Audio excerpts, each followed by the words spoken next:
हमारे बीच में समाज सेविका एक पूनम बोध जी जुड़ चुकी हैं।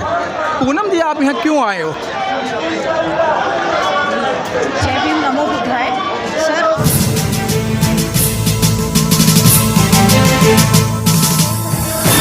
लाखों की संख्या में लोग इकट्ठा हुए हैं अपने महाबोधि महाविहार को बचाने के लिए, क्योंकि सरकार जितने भी महाविहार बोधि विहार हैं उन पर कब्जा करने में लगी है। चाहे आप जगन्नाथ का पूरी मंदिर देख लीजिए, वो भी कभी बुद्ध विहार हुआ करता था, और साकेत को आप देख लीजिए, वो भी कभी साकेत नगरी हुआ करती थी, आज वहाँ पर राम मंदिर बना दिया। तो इसी तरीके से जो महाबोधि महाविहार है, सरकार की पूरी मंशा है कि वो उसको भी हड़पने की कोशिश कर रही है। लेकिन इस देश के बहुत लोग जो हैं वो जाग चुके हैं, और एक बहुत बड़ा जन सैलाब आप यहाँ पर देख रहे हैं, और हम ऐसा होने नहीं देंगे, क्योंकि वो हमारा हक है, वो हमारा विहार है। आप देखें कि वहाँ पर पाखंड भी फैलाया जा रहा है, जबकि तथागत बुद्ध को अगर हम लोग पढ़ते हैं तो पाखंड का पूरी तरीके से उन्होंने नकार दिया है। अंधविश्वास और पाखंडवाद से उन्होंने जनता को दूर किया है। आज आप देखें कि पाखंडवाद को बढ़ावा दिया जा रहा है लोगों को, इसीलिए अंधविश्वास और पाखंड उनके अंदर फैलाया जा रहा है, ताकि धर्म मजबूत होता रहे।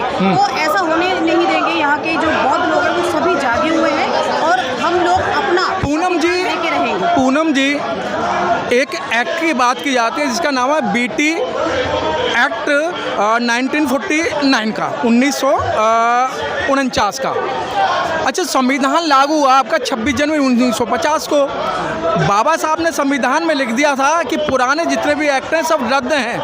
तो ये एक्ट को आज भी बोधिस्ट ढो रहे हैं, मतलब ढो रहे हैं, मान रहे हैं, कहना है बीटी एक्ट ख़त्म करो, ख़त्म करो।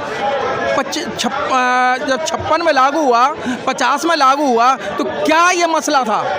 देखिए, मसला तो जो 1950 से पहले भी उठ रहे थे, जो बौद्ध बनते जी थे, उन्होंने भी कहा था कि ये जो बौद्ध विहार है ये सिर्फ बौद्धों का है। आप देखिए कि जितने भी, चाहे वो मस्जिद हो, चाहे वो चर्च हो, गुरुद्वारे, उन्हीं की कैटेगरी के, यानी कि उन्हीं के धर्म के लोग उन पर बैठे हुए हैं। लेकिन महाबोधि महाविहार ही एक ऐसा है जहाँ पर पंडित पुजारियों को वहाँ पर परमिशन दे रखते हैं बैठने के लिए, और वहाँ पर शिवलिंग भी स्थापित इन्होंने कर दिया है। तो ये सरकार का पूरा प्रयास है कि उसको एक मंदिर के रूप में तब्दील कर दिया जाए, जो कि हमेशा से करते हुए आ रहे हैं। अगर आप इतिहास को देखोगे तो हमारे जितने भी बौद्ध विहार थे वो इन्होंने मंदिरों में तब्दील। अच्छा पूनम जी, ये जो बौद्ध धम्म है, आगे आ जाओ, बौद्ध धम्म है, ये सबसे पुराना धम्म है और भारत में पैदा हुआ और भारत से लुप्त होता जा रहा है। लेकिन जो देश इसको मान रहे हैं, आज वो आसमान पर, चंद्रमा पे पानी ढूंढ रहे हैं, वहाँ घर मकान ढूंढने की बात कर रहे हैं, और यहाँ दिल्ली के अंदर और भारत के अंदर क्या है, गौमूत्र और गाय गोबर में ही लिपटे हुए सारे लोग हैं। बिल्कुल, ये सबसे पुराना जो धम्म है वो तथागत बुद्ध का धम्म ही है। आप देखें कि षड्यंत्र पे षड्यंत्र रचते हुए आए हैं। जब तथागत बुद्ध के समय में धम्म तेजी से फैल रहा था, तो इन्होंने क्या किया कि अगर धम्म तेजी से फैल गया तो इनका पाखंड बंद हो जाएगा, अंधविश्वास की तरफ लोग नहीं जाएंगे, जिससे इनकी रोजी रोटी पर खतरा पड़ेगा। तो इसीलिए इन्होंने क्या किया कि उसके बाद जब सम्राट अशोक को आप देखिए कि षड्यंत्रों के तहत उनकी भी हत्या कर दी गई, और जितने भी ये बौद्ध विहार थे उनको इन्होंने जो है तोड़ना शुरू कर दिया, और उनके ऊपर इन्होंने मंदिर बनाना शुरू कर दिया। तो ये जो चलता हुआ आ रहा है। पूनम जी, बाबा साहब ने 14 अक्टूबर 1956 को लाखों लोगों के साथ में दीक्षा ली थी। मतलब जो काउंटिंग है, गिनती है, वो 10 लाख लोग थे। क्या 10 लाख लोग 100 आदमियों को भी बोधिस्ट बनाते तो यहाँ तो पैर रखने के लिए जगह नहीं मिलती? क्या कारण है, क्या छल कपट हुआ? बिल्कुल, आप देखिए कि 14 अक्टूबर 1956 को जब बाबा साहब लाखों लोगों के साथ बौद्ध धम्म को लेते हैं, लेकिन जिन लोगों ने बौद्ध धम्म वहाँ पर ग्रहण किया उन्होंने वो वहीं पर छोड़ दिया। अगर सही मायने में वो बाबा साहेब के अनुयायी होते तो धम्म का प्रचार प्रसार करते, लेकिन उन्होंने ऐसा नहीं किया।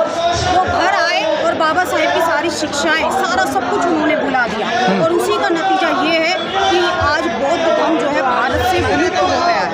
लेकिन अभी बौद्ध जगत में आप देख सकते हैं कि बहुत सारे बनते जी हैं, बौद्ध अनुयायी हैं जो धम्म का प्रचार प्रसार कर रहे हैं।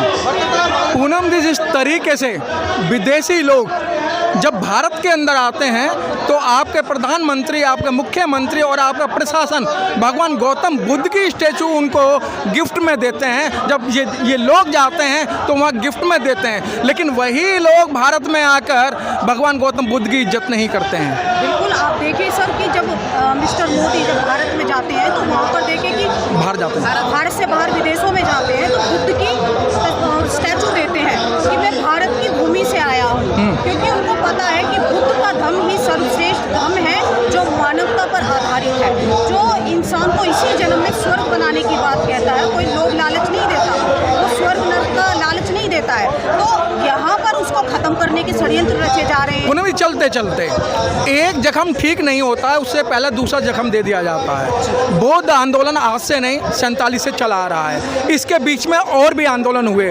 अब एक छोटा सा एक एक्ट आया था कि किसी के साथ में एट्रोसिटी ना हो, उसको लेके हंगामा पैदा कर दिया।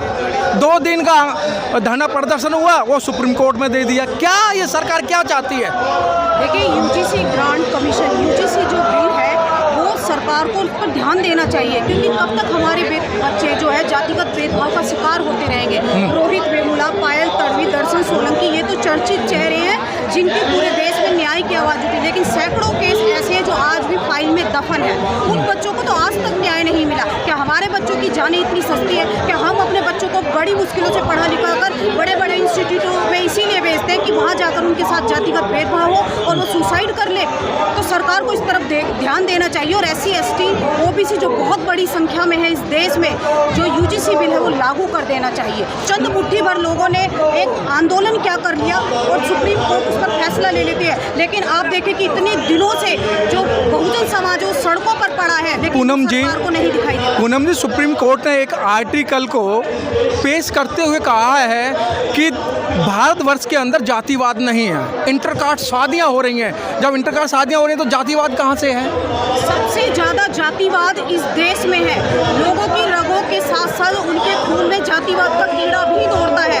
आप देखिए, अभी एक लेटेस्ट एक टीचर का इंटरव्यू था जो ये कह रहा था कि पैर की जूती को आप सर पे बिठा लोगे जी। तो सोचिए इनकी मानसिकता कितनी घृणित है। वो आज भी हमारे बच्चों के साथ कितना अन्याय और भेदभाव करते होंगे, जो अगर ऐसे टीचर शैक्षणिक संस्थानों में पहुंच जाते हैं तो हमारे बच्चों के साथ वो कभी न्याय नहीं कर सकते। आप देखिए, उनके नंबर कम कर देंगे, चाहे वो इंटरव्यू में हो चाहे वो रिटर्न में, उनको फेल करने की कोशिश करते हैं। इनकी सोच यही है कि जो संविधान से पहले इस देश की बहुसंख्यक आबादी की जो स्थिति थी वो इसी स्थिति में रहे, वो इनकी गुलामी करता रहे। लेकिन आज संविधान की बदौलत, बाबा साहिब की बदौलत पढ़ लिख कर वो इनके बराबर कुर्सी पर बैठ गया, तो इनके पेट में दर्द हो रहा है कि क्यों ये लोग हमारे बच्चों की बराबरी कर रहे हैं। इन्हें तो हमारी गुलामी करने का ही अधिकार है और ये गुलामी ही करेंगे। मैडम, घड़ा छूने में बच्चे को मार दिया जाता है, सिर पर टोपी रखने पे मार दिया जाता है, महिलाओं को सरेआम बेइज्जत किया जाती है। अब तो इतना ही नहीं, दलितों को मारा जाता है, उनके मुंह पे पेशाब किया जाता है। सुप्रीम कोर्ट को ये एट्रोसिटी नहीं लगती है? बिल्कुल, सरकार को दिखाई नहीं दे रहा, सुप्रीम कोर्ट को दिखाई नहीं दे रहा, वो अंधी हो गई है। आप देखें कि अगर अभी कल की न्यूज़ है कि एक दलित को घोड़े पे नहीं चढ़ने दिया जा रहा है, पूछ लगने तो हमारे लोगों की हत्या कर दी जाती है। अच्छी ब्रांडेड घड़ी पहनने तो उनको मार दिया जाता है, अच्छे घर मकान बनाने तो उनकी हत्या कर दी जाती है। यहाँ तक कि छोटे मासूम बच्चों का भी नहीं छोड़ा जाता।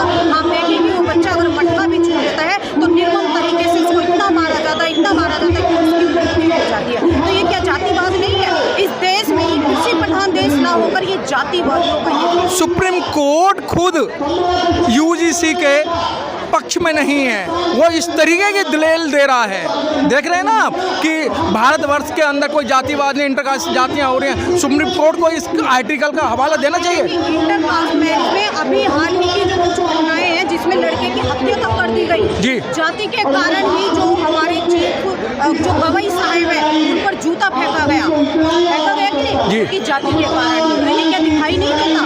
इस देश में जाति के कारण मुझे ऐसा लगता है कि कोई भी बच्चा पढ़ लिख कर अगर बड़े बड़े शैक्षणिक संस्थानों में पहुंचता है तो उसके साथ डेफिनेटली छुआछूत भेदभाव होता है। और यहाँ तक कि मेरे साथ भी हुआ है, क्योंकि अगर मैं अपनी बात करूँ, मैं अपने भाई की अगर बात करूँ, तो ये जातिगत भेदभाव हमारे साथ भी हुआ है। कोई भी बच्चा अगर ऊंची संस्थानों में जाता है तो उसके साथ डेफिनेटली ठीक है।